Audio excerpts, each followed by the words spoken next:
নমস্কার। আমার লেখা দ্বিতীয় ছোট গল্প সংকলন গল্পের ঝুড়ি থেকে আমি আজকে একটা খুব ছোট্ট একটা গল্প পাঠ করে শোনাব।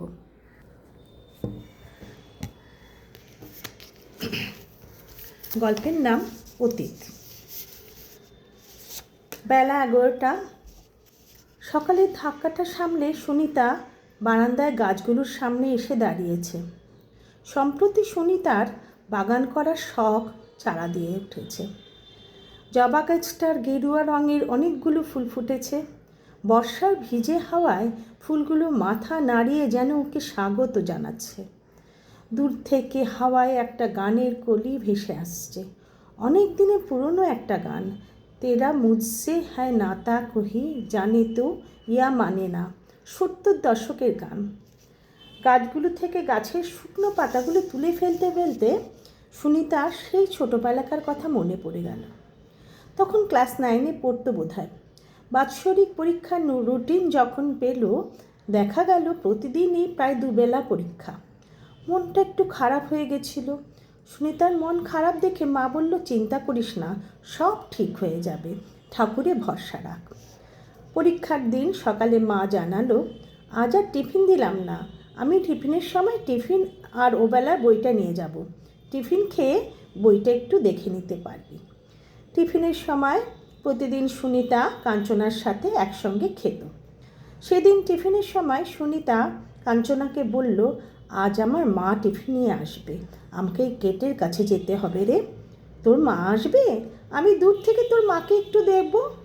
দুজনে যখন গেটের কাছে গেল, দেখলো সাদা ফাইন খোলের ওপর গোলাপি বুটি ও গোলাপি পাড়ের একটা ঔরঙ্গাবাদী শাড়ি পরে সুনিতার মা দাঁড়িয়ে আছেন।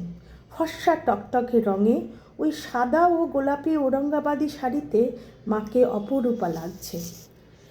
তোর মাকে কি সুন্দর দেখতে রে। ঠিক আছে, তুই যা, আমি ভেতরে যাই। এই বলে কাঞ্চনা ভেতর চলে গেল।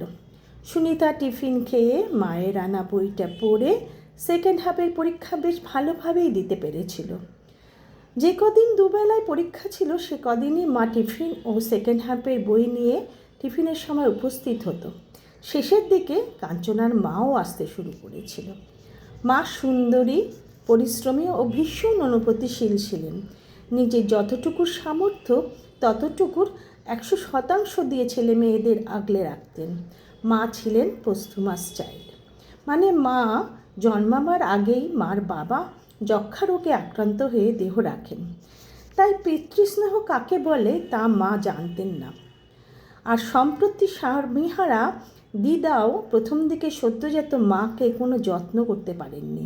তবে পরের দিকে দিদা তার সর্বশক্তি দিয়ে মাকে আগলে রেখে বড় করেছিলেন। পিতৃহারা মা যদিও বেশ আহ্লাদেই বাপের বাড়িতে বড় হয়েছিলেন, তবে সদ্য যুবক বরদাদার আয়ে তখন তাদের সংসার চলত। স্বাভাবিকভাবেই আর্থিক অনটন তো ছিলই, তাই মার কোনো শখই ছেলেবেলায় পূরণ হয়নি। মায়ের মামাতো বোনেরা পূর্ব বাংলার বিক্রমপুরের বর্ধিষ্ণু ঢাকা বিশ্ববিদ্যালয়ের এমডি ডাক্তারের মেয়ে ছিল, অর্থাৎ মায়ের মামা প্রতিপত্তিশালী ডাক্তার ছিলেন। আর মামাতো বোনেরা নানা রকম শিক্ষায় শিক্ষিত হয়েছিল। তারা গৃহশিক্ষক রেখে গান শিখতেন। মামাতো বোনেদের দেখে মায়ের মনে গান শেখার শখ হলেও তা মেটাবার সামর্থ্য দিদা ও মামাদের ছিল না। সেই শখ মা মেয়েদের গান শিখে মিটিয়েছিলেন। অবশ্য এই ব্যাপারে বাবাও মাকে সমর্থন করেছিলেন। সুনিতা প্রথম দিকে গানের স্কুলে গিয়ে গান শিখতে শুরু করলেও পরের দিকে বাড়িতে ওস্তাদজি ও তবলচি রেখে গান শিখত। রুনুদির কাছে রবীন্দ্রসঙ্গীত শিখত।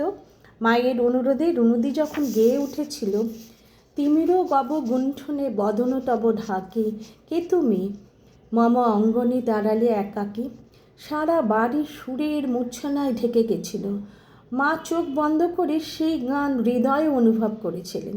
সেই দৃশ্যটা সুনিতার মনে ভেসে উঠল। স্মৃতির তরণে বেয়ে সুনিতা ঘোরের মধ্যে চলে গেছিল। হঠাৎ খেয়াল হলো 12টা বেজে গেছে, স্নান পুজো বাকি আছে। লকডাউনে মেয়ে ওয়ার্ক ফ্রম হোম করছে, স্বামীও নিচ থেকে উঠে আসবে। এখন আর অতীত নয়, বাস্তবকে নিয়ে চলতে হবে। অতীত তো আছেই, কোনো বিশেষ মুহূর্তে এসে মনকে জানান দিয়ে যায়। নমস্কার।